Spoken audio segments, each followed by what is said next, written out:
Assalamualaikum warahmatullahi wabarakatuh. Kembali lagi bersama kami di Ngobras KPU Kendari bersama saya Zahra. Kali ini kita akan ngobrol terkait seberapa penting peran perempuan dalam dunia politik. Kita akan ngobrol bersama narasumber yang sudah hadir bersama saya saat ini. Beliau adalah anggota KPU Kota Kendari, Koordinator Divisi Hukum dan Pengawasan, Ibu Sri Marlia Putri. Assalamualaikum Ibu. Waalaikumsalam warahmatullahi wabarakatuh. Apa kabar hari ini? Baik-baik Ibu Sari. Ini kali pertama diundang di podcastnya KPU Kendari. Bagaimana tanggapan Ibu dengan podcastnya KPU Kota Kendari saat ini? Ya, terima kasih. Bismillahirrahmanirrahim. Assalamualaikum warahmatullahi wabarakatuh. Pertama-tama kita tidak henti-hentinya mengucapkan puji syukur kepada Allah Subhanahu wa taala bahwa atas izin dan kesempatan yang kita diberikan sehingga kita masih diberi kesehatan untuk melaksanakan sebagian daripada tugas-tugas ini. Salawat dan taslim tak lupa kita kirimkan kepada junjungan Nabi besar kita Rasulullah Muhammad SAW. Tentang keberadaan podcast KPU Kota Kendari ini Bu Sari, alhamdulillah semakin hari semakin mengalami kemajuan performance-nya, baik dari host-nya begitu juga dengan narsumnya. Dan setelah kita di lingkup KPU Kota Kendari menjadi narsum juga, sekarang mulai kita undang pimpinan kita dan pihak-pihak lain ke depan, insya Allah. Saya kira ini memberikan dampak positif terutama dalam menyampaikan terkait hal-hal yang menyangkut kepemiluan itu sendiri. Baik, terkait tema kita hari ini tentang seberapa penting peran perempuan dalam dunia politik. Kita ketahui bahwa pemerintah juga telah memberikan peluang bagi perempuan dalam pengambilan keputusan baik di daerah maupun di tingkat nasional. Ini sebenarnya seberapa besar pengaruh perempuan dalam dunia politik ini? Ya Bu Sarif, keterampilan perempuan ini di politik sudah diundangkan. Dan ketika kita bicara tentang perempuan, memang itu adalah hal yang sangat menarik. Karena perempuan ini adalah salah satu ciptaan Allah yang terindah di dunia ini. Bicara tentang keterwakilan perempuan, kita di Indonesia, menurut datang World Bank tahun 2019 itu, bahwa keterwakilan perempuan kita di Indonesia itu berada di urutan ke-7. Artinya masih sangat rendah, masih rendah. Kalau sangat mungkin ya sudah hampir mulai bergerak naik ya. Dan menurut Menteri Pemberdayaan Perempuan Ibu Femi mengatakan bahwa memang keberadaan perempuan ini masih di Indonesia untuk legislatif masih di bawah 30%. Nah, ada beberapa faktor yang membuat kenapa perempuan ini masih di bawah dari yang sudah diundangkan sesuai dengan Undang-Undang 7 2017 itu di pasal 73 tentang bahwa persyaratan partai politik tingkat pusat itu minimal 30% perempuan, dan di pasal 246 juga mengatakan bahwa setiap 3 bakal calon itu terdapat 1 perempuan. Tapi ada beberapa faktor yang menjadi penghambat kita di Indonesia ini. Yang pertama adalah faktor budaya itu sendiri. Faktor budaya ini ya karena belum terpenuhinya persamaan kedudukan perempuan di dalam kedudukan perempuan dan laki-laki di dalam dunia politik. Yang kedua adalah juga faktor patriarki. Faktor patriarki ini adalah mereka beranggapan bahwa perempuan ini bukan hal yang wajib dalam politik, atau dengan kata lain cuma pelengkap saja.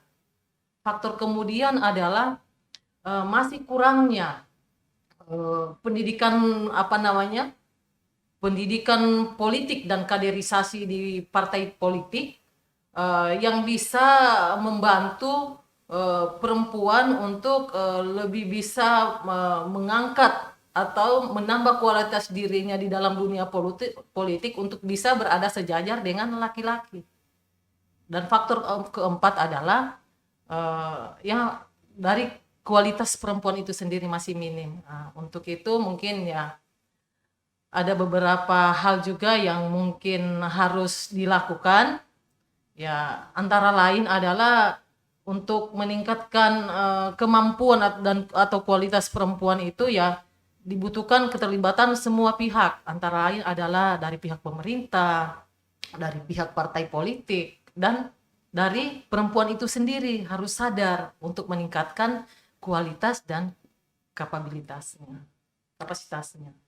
Kemudian sesuai hasil pemilu 2019 yang lalu, sebenarnya kira-kira sudah berapa persen keterwakilan perempuan dalam berpolitik ini? Ya, kalau kita di Kendari di pemilu 2014-2019 itu posisi keterwakilan perempuan itu berada di 33% dengan perolehan kursi 13. Jadi 2014-2019 itu keterwakilan perempuan itu mencapai 33,14%. Kemudian mengalami penurunan di pemilu 2019-2024 itu dia turun di posisi 28,14% dengan perolehan kursi 10. Ya, jadi mungkin salah satu juga tujuan kita ini adalah menyampaikan kepada halayak bahwa posisi keterwakilan perempuan ini khususnya kita di kota Kendari berada di bawah 30%. Kita kita menghimbau kepada teman-teman perempuan, mari kita tetap terlibat di dalam kegiatan-kegiatan menambah wawasan, terutama ilmu politik ini, dan tidak menutup diri terhadap masukan-masukan lain yang sifatnya konstruktif untuk kemajuan perempuan dalam bisa berkontribusi di pembangunan ini untuk bersama dengan laki-laki. Baik, apa yang bisa Ibu sampaikan kepada perempuan khususnya di wilayah Kota Kendari ini agar dapat terlibat juga dalam politik ataupun di pemilu ataupun di pemilihan pada pemilu 2024 nanti? Ya, saya kira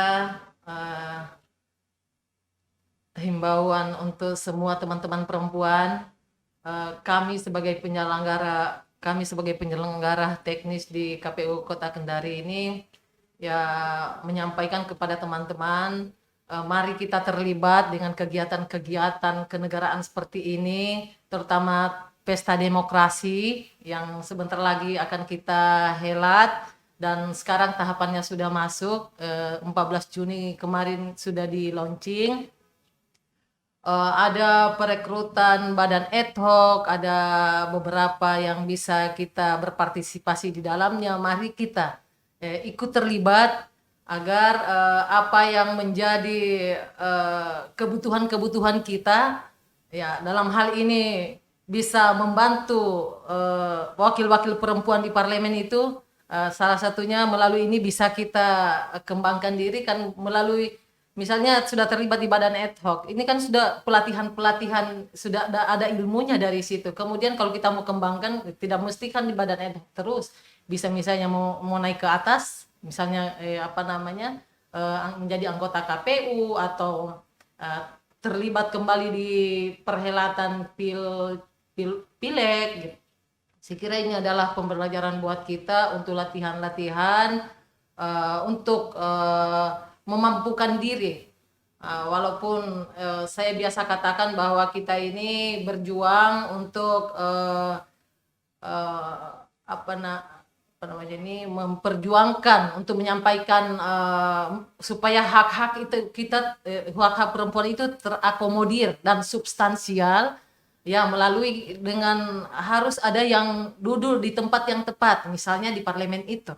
Nah, kita bukan berjuang atau mempersamakan hak dalam kodrat. Kita ini bagaimanapun kita tetap ar-rijal al-qawwamuna 'alan nisa. Ya, saya kira itu yang saya mau sampaikan. Baik, kita berharap sekali pada pemilu 2024 ini akan semakin banyak perempuan yang berpartisipasi dalam dunia politik. Ya, mungkin saya senang mengutip satu pernyataan dari mantan Menteri Pemberdayaan Perempuan, Ibu Profesor Yohana Yembise. bahwa beliau mengatakan begini, when you save a year, you save generation. Jadi ketika kamu menolong satu orang perempuan, sebenarnya kamu sedang menolong satu generasi. Saya kira mari kita terjemahkan pernyataan ini masing-masing. Semoga bermanfaat. Baik, terima kasih Ibu sudah berkesempatan Terima hadir kasih di sama-sama. sini. Baik, terima kasih juga teman pemilih kita yang sudah bergabung bersama kami di Ngobras KPU Kendari. Kami akan hadir lagi kembali di lain waktu. Saya Zahra undur diri. Wassalamualaikum warahmatullahi wabarakatuh.